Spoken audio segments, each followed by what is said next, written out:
Hey BookTube, welcome to another Friday Reads video. This is where we talk about what we finished reading, what we're currently reading, and what we plan to read next. In terms of books that I've finished, I've only finished one since I did my last Friday Reads, which was Girl Man's Up by M.E. Gerard. This is a Harper Teen book, which I described at the time that I wasn't sure if I was enjoying it when I was about halfway through.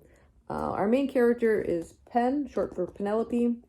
She's described as sort of a butch lesbian. She presents very masculine, but she doesn't think of herself as a boy. She just likes to dress that way. She feels comfortable that way. She doesn't want to wear dresses and makeup and all that stuff that her mom, who is, her parents are basically old world kind of Portuguese family. They don't accept the way she looks. They are constantly arguing, particularly the mother, and she just throws a fit when she cuts her hair and everything. They just don't get her, and they don't want to try. They feel that everything that she does in terms of her appearance is disrespectful to them, and that really bothered me. But it was interesting to see how that whole story played out with her parents, and I think the thing that like I said in the beginning of the last Friday Reads, that bothered me the most about this character was sort of her misplaced loyalty to her friend Colby. Colby was somebody, when she was younger, stood up for her against all the teasing and bullying that she got because of her appearance. So she feels loyal to him, and she kind of helps him like hit on girls, like get the introduction in. And then even though she knows that he's going to end up dumping the girl somewhere down the road, and I didn't quite like that about her character, and she kind of keeps sticking by him, and he's just an all-around nasty kind of guy. And it took me a while to kind of get over that, as I see the characters sort of develop and kind of see Colby in a new light as the story went on. So I came to like the book more as the story went along. I think the most interesting was this family dynamic and this tension, and seeing if the parents were ever going to accept Pen or not, and just how that all played out. And it's just a lot about gender identity and just kind of being true to yourself. And this title, Girl Man's Up, isn't her trying, like I said, to become a man or become masculine. It was just more standing up for herself. And I kind of enjoyed it in the end. I'd probably say it was overall like a 3-star read, but very interesting. I am still currently reading Pew by Catherine Lacey. Pew is the main character, and it's told from their perspective. Pew is a name that's given to our main character by some churchgoers in a small southern town where they happen to see this person asleep in the church. And that Pew is a very ambiguous character. We don't know their race, their gender, their age. Everyone sees something different when they look at Pew. And at first they're very accepting and very Christian towards them, and take them into their home and give them a meal, a place to stay, and try to figure out what's going on with Pew. Did something happen to them or whatever? They're even like, it's interesting because they, thinking church related, they almost treat Pew as like a priest, because maybe they feel that because Pew isn't talking, they're not saying anything. They won't answer any questions. They won't say what happened to them or anything. So maybe they feel like they're like a priest where they can kind of confess their own sins or past or whatever, or feelings or thoughts, and Pew won't kind of repeat them. But down the road, as you're following along the story, you see that kind of shift, and that kind of start to, like, fear starts to creep in. Who is this person, and we need to know more about this person. Why won't they tell us what's going on? And the feelings from this southern town kind of start to shift on Pew. As I'm reading, this is actually the second time I've read this. I started reading it in February when I thought the NB Book Club, which is short for non-binary book club, was going to be reading it, and then it got pushed back in April. So I thought, okay, I finished it. I think I'll reread it because it kind of needed to be reread. It's sometimes ambiguous, particularly towards the ending, which I think the author kind of left it that way on purpose. I'm currently I'd say about 50 to 75% through this second read. It's still very interesting, but and I'm curious if anybody has read this book, how you envisioned Pew, because even the first time I read it and this came through, I don't envision Pew as male or female. I see them as a very non-binary character. I read some other book one time. I forgot what it was. I can't remember the title now, but I remember that particular character. And for some reason, in my head, it assigned a gender to the character. And I didn't even realize I had done it until I finished the book. And I'm like, why did I do that? But in this one, I'm noticing I'm not doing that.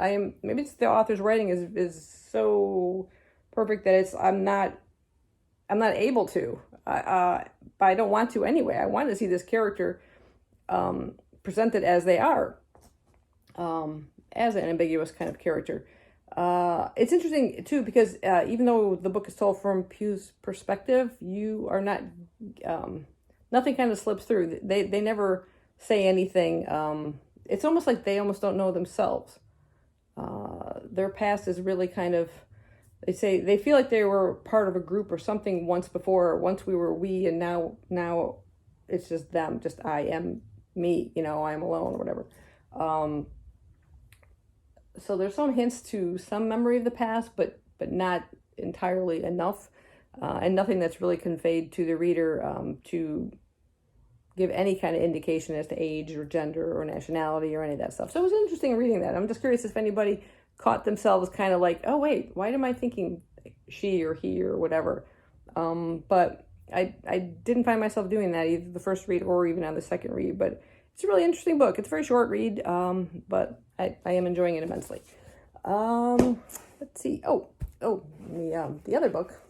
Sorry, but this is my audiobook, and that is Clara and the Sun by Kazuo Ishiguro. I'd have to say not one of his better ones. It's kind of sci-fi-ish. Clara is an AF or artificial friend. She is sort of purchased from a shop window by Josie, a young girl. She's kind of a sick child, and this is going to be her artificial friend. Her mother helps purchase her. She picks her. She says, "This is the one I want." Clara has spent most of her time in the shop window, kind of just observing the world around her and human nature and everything. And she's very she's very observant. She soaks in a lot of information. And as the story has been progressing, I'm about 75% through on this one too. It's very slow. I got to the point where I just increased the speed on the audio track to kind of get the story going along. And not a whole lot has been happening, but what's starting to happen, it's almost foreshadowed. It was like, I know this is coming. This is going to be happening. And I kind of already guessed what was going to happen with with Josie and her relationship to Clara. That part's kind of intriguing. But the overall story is, like I said, it's just plodding along. There's some discussion of like climate change and pollution within the story, so that's sort of brought in, and the importance of the sun. She feels like there's the healing power of the sun, and perhaps it'll heal Josie. Who knows? I thought maybe the sun, when she was discussing that, like in the beginning of the story from the shop window, that maybe she was like, I don't know, solar powered, and that was like she would get this healing power from the sun and it would rejuvenate her electronics or something. I don't know. It's a little weird to see where that aspect of the story goes. I'm not even anywhere like near the end for that part, but some parts, like I said, were kind of easy to tell that was kind of coming, but it's just very, very slow. I don't know if I'll talk much more about this even in the next time or even any kind of a wrap up. Just not one I would highly recommend. If you're interested in reading Ishiguro, I would say definitely start out with Never Let Me Go or Remains of the Day. But yeah. And that's pretty much it. The next is just what I plan on reading next. Like I said, I'm going to continue reading Pugh. I'll finish listening to the audiobook on there. And then like the next physical book I want to pick up is The Sleep Experiment by Jeremy Bates. I haven't actually done a haul on this. I picked up some books over the past several months. I've got a couple more at work I want to get. And then I was going to do a book haul. Girl Man's Up was one that I also got recently. But anyway, here it is. Sneak peek. Jeremy Bates is an author I've read quite a few books from. I read The Suicide Forest, which took place in the Aokigahara Forest. It was a horror novel. He pretty much writes horror. And also The Catacombs, which took place in the Paris Underground. Really, really good. I like his books. They're not super long, but they're well written. I've downloaded a couple other books. Island of the Dolls. I think that's in Japan. I forgot where, but I saw some kind of show about it. I think it was on Expedition Unknown where they went to, or the spin-off from that show. If you ever watched Expedition Unknown with Josh Gates on, I think it's the History Channel. Really great show. But anyway, I digress. They went to some island of the dolls where it's like there's these creepy dolls hanging all over the place from trees and things, and there's some kind of legend about some girl that haunts the place or something. But anyway, I saw these come into Half Price Books, and I was shocked. I've never seen anybody. There was quite a few of them, but some that I already had, like Catacombs and Suicide Force, on ebooks. So I just decided not to go ahead and buy a duplicate copy because I probably won't reread them. But it would have been nice to kind of have the whole set. A lot of these are kind of under this World's Scariest Legends series that he has.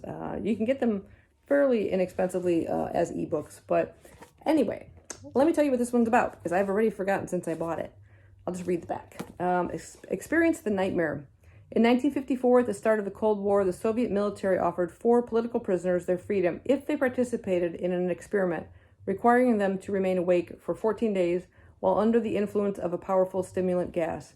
The prisoners ultimately reverted to murder, self-mutilation, and madness. None survived. In 2018, Dr. Roy Wallace, an esteemed psychology professor at UC Berkeley, is attempting to recreate the same experiment during the summer break in a soon-to-be demolished building on campus. He and 2 student assistants share an 8-hour rotational schedule to observe their young Australian test subjects around the clock. What begins innocently enough, however, morphs into a nightmare beyond description, and no one could have imagined, with perhaps the exception of Dr. Roy Wallace himself.